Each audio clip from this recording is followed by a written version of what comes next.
Monika, welcome.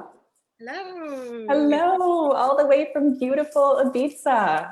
Yeah, it's a sunny day here. It's really sunny. Nice. Beautiful. So, Monika, you're joining as part of a MRA alumni series. We get so many questions about what our coaches are up to now after they have spent a full year in intense training and this like intense transformation that they experience. What are people up to now? And so I wanted to talk. You have had such a fascinating journey last year. In the midst of a global pandemic, you never let anything stop you from going for your dreams and moving from the UK to Ibiza, from becoming a certified transformational coach. There were and what I find most fascinating about your story, Monika, is that like on the outside looking, if people were to have looked at your story on the outside, they'd probably think, oh, it was easy for her. Like, it was just easy.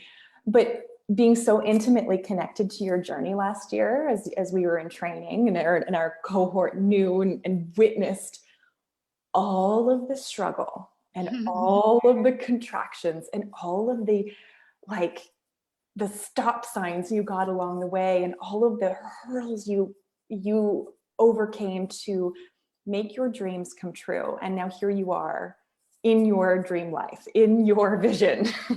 It's fascinating and it's so beautiful to witness. So I want to talk about that today. So let's just start from the beginning, Monika, and I would love the listeners to just listen in on like what it actually takes to do what you did. What were some of the things you really had to cultivate and what kept you moving forward in this direction? Because I think that's so key. There's so many things stopping us from dreaming big and reaching our goals. And I would love for the people who are watching this to really get a sense of what is required, what was required for you to continue to say yes to yourself and say yes to your dreams. So let's just take it from the top. Our first meeting together where you were, do I want to be a coach? Like, do I want to invest this in myself? Do I want to invest a full year of training in myself? What made you say yes? Yeah, that was so interesting because I wasn't really looking into it. I remember it wasn't something I was specifically looking into, and I actually had a bit of a resistance against life coaching in general. You did, I remember, yeah. But it was exactly what I was meant for and what was needed, actually. And I think we've talked about it a couple of times, but you kind of fell into my lap in a really kind of magical, I'm not going to be able to say this word, but serendipitous. Oh, I think I did it. You did it. Serendipitous way. I mean, most of the people in my cohort were Canadian women, well, Canadian mums mainly, and I'm like so far from that. Like, I'm like over there in the UK, moving to Ibiza, like living in Bali, all of these things. But the universe brought us together, so that I always trust that for a start. It's like when something just falls in my lap in that way. And then I just remember the words you were using and the way you were speaking. It was just speaking to my soul. It was just reflecting these like inner, really like deep beliefs that I had about the way the world works. And I mean, you yourself talk about these stirrings in your soul and taking these leaps. And I think one thing that you're talking about a lot is trusting intuition. And then the other thing is courage. And I think those two things are so key for me that I think I'd never heard someone speak so directly to those two very core values of mine in that way. And so from the get-go, I think I did like one of your free the masterclass, yeah. I was just like, oh my God, it's just speaking to my soul, So from that point, I think whenever you feel that, you've got to follow that, right? And see where that leads to. But also I've been doing a lot of work in the world of personal development and holding space and holding workshops and things like that. And I was really just looking for this. It was almost like this craft or this vessel that I could do that through more like tangibly. And so even though I had this like weird resistance to coaching, which now I completely like, I've come full circle and I could speak for ages about why it's so great and why it's so powerful. Yeah, sorry, I've just lost my train of thought there. Yeah. You know, I just want to pause there for a second. A lot of people have that resistance. I had that resistance too. I think there's these stigmas attached to being a life coach. Like, who the heck are we to tell people how to live their lives? And like, it's like, that's not what coaching is at all. And there are these stigmas around coaching. But so you were just talking about how, you know, we're deeply connecting to like having this container, and it's almost like taking all of your skill sets, because you had so many skill sets even before you came into training, and you have so many passions, and I just love the way you're taking your passions and making coaching your own, like really infusing that. But it's like taking all of these things and then giving you the skills and the tools to be able to give that to people. That was it. Yeah, that's where I lost what I was saying. But yeah, I had all this wealth of like all the work I'd done on myself, all the things I was really into, all these different disciplines, and it just gave me this like vessel and also credibility, which is skill. It's the skill that then leads to the credibility to be able to serve and use that kind of as an outlet, or just a vessel, I think is the word, to get all that experience through in some way, or be able to help people in some way. You have been, since the day I met you, a warrior for your vision. Like the definition of a warrior for your vision. And that's rare. Talk to us about like, you know, some of the roadblocks that you had about getting from the UK right in the beginning of lockdown, right? Like getting from the UK to moving into a new country all alone.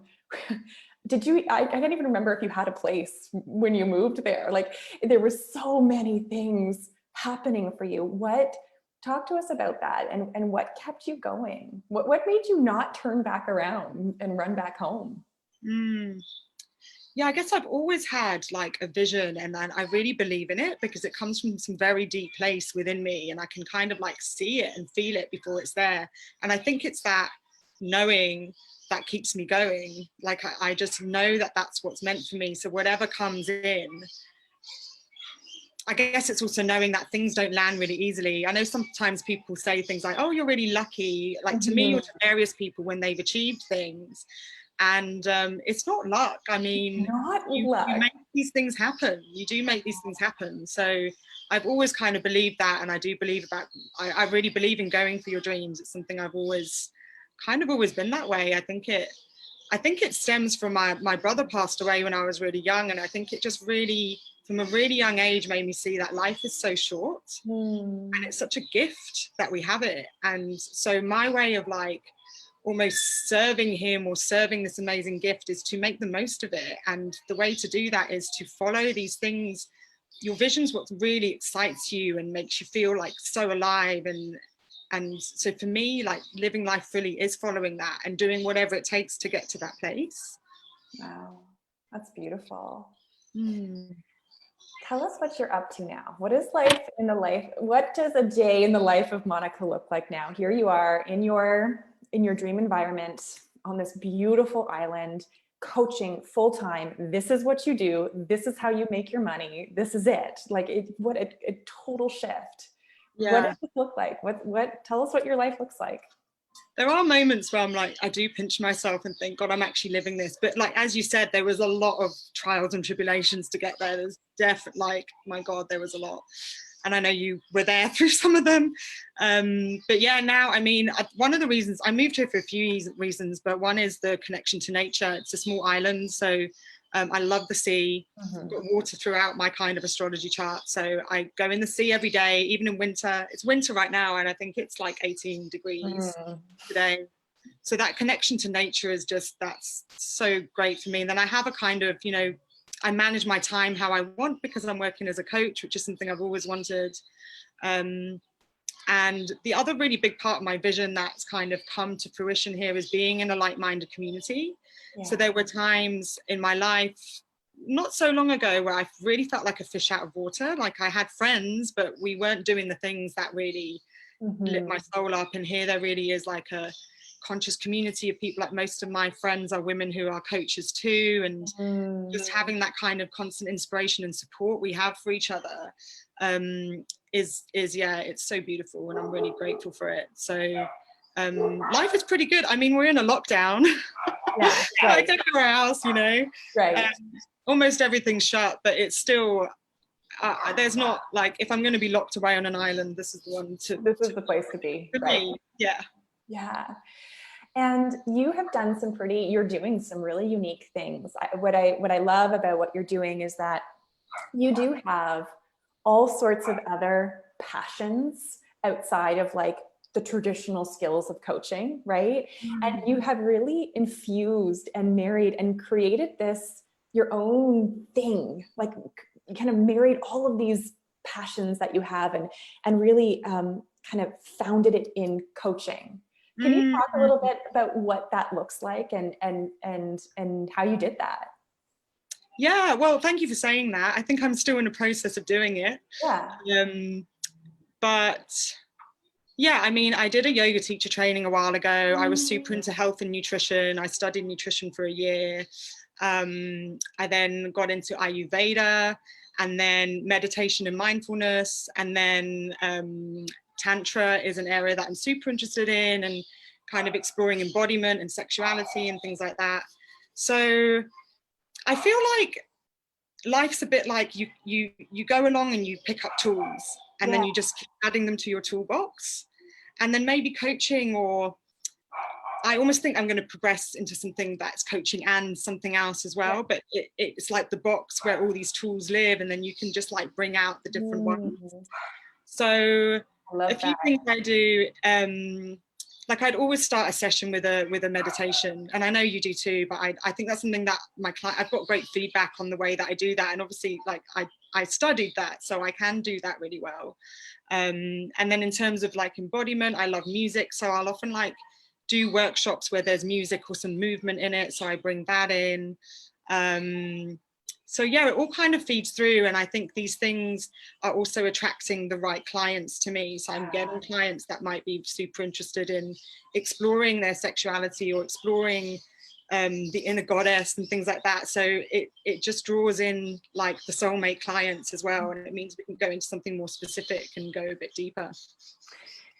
You are such a testament to the fact that when we fully own who we are in all of our uniqueness, in every different like little corner, and just completely express that most raw and authentic version of who we are, you know, success comes. Like it comes, the right soulmate clients come, the right situations come, and your life is an example of that. And as I've witnessed you really come out of your shell and own who it is that you are, I've just watched life start to organize around you, and it's been so beautiful to witness. Thank you. Yeah, I feel that's been like my life's work, to be honest. It's like this unraveling and coming out of who I truly am, and that's what I'm so passionate about, and that's what I think I attract the clients who are in that too. I think that's what I can best work with them on. And there's so many layers to that, like being your true self. It can fall into different areas of your life, but that's what I'm so passionate about, is like be you, be uniquely you. And shine as brightly as you can as that person, and you're right, and then the right things come into your life.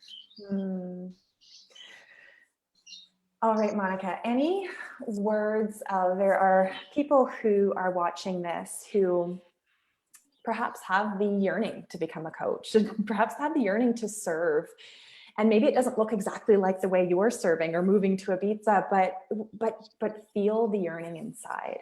What would you say to them if they were kind of like in this space of where you were when we first talked a year ago, like in January of, when was that, 2020, January of 2020? Yeah. And like, what would you say to them? I would say that I think that the yearnings in your soul, that intuition, in my experience, whenever I've followed that gut feel, is when I've done the most incredible things in my life. And the times I've overruled that have been the most challenging times of my life. I've brought in a lot of challenge. So I think if that's there, then listen to it. I think that's the most important thing. And yeah, if there's other little reservations, maybe work through what those blocks are and see if they're actually, you know, valid, because there can be little things that just need to be worked through, and it's just a perception that's not quite right. But if that feeling is very strong, then I've learned in my life to follow that. Yeah. So I think that, again, like what I'm hearing from you is you're this deep connection you have to your intuition, and this courage that you've had to take these steps forward, even in the face of obstacles and even in the face of fear. It's beautiful. Thank you. Monika, thank you so much for your time. I'm going to, for those of you who are, so Monika does live in Ibiza, but she takes clients from all over the world, right? You do Zoom clients from all over the world. If you want to learn more about Monika, I've posted her link, and maybe I'll actually update. I think actually it's it's the proper link, but we'll go back and make sure. But reach out to Monika on Facebook. You can, private message her on Facebook. And if for any of you listening to this and also connecting to Monika's story and interested in learning more about coach training, we have a cohort starting at the end of March, and the doors are open for registration, and we would absolutely love to talk to you about that. What I'll do is I'll put a link in the comments with a booking link to our director of admissions, so that you can have a conversation and see if this is the right next step, like it was for Monika. And I just want to add to that I did take all these courageous steps, and I think I would have done that anyway. That was my path. But to be in this container for a year that we were in, and especially like we started it before the pandemic. Right before. And I remember that session, we were like, what is going on? And then I emigrated in that time and, launched a business and all these things. And yeah, it's what that gave me, like that stability and this constant check-in every week with people who've got your back and are supporting you is, it's invaluable. Like that was certainly something that gave me strength to do all the things that I've done in the last year. So thank you for that. Yeah, it's an activating container, isn't it? It really is. It's like this beautiful container of support and activation. Yeah, definitely. And just knowing that you've got that check-in point every week, like at some points for me, I was moving every few days. Right. It was crazy. But my one constant was class. That time every week. I think I missed 2 or something in that yes, whole time. You do. Yeah, so that's been it's been incredible to have that through this year. That's been so crazy in so many ways. So thank you for that. Yeah, it's my pleasure. Thank you so much, Monika. Thank you for joining us. Thanks, Taryn. Have a great day. You too.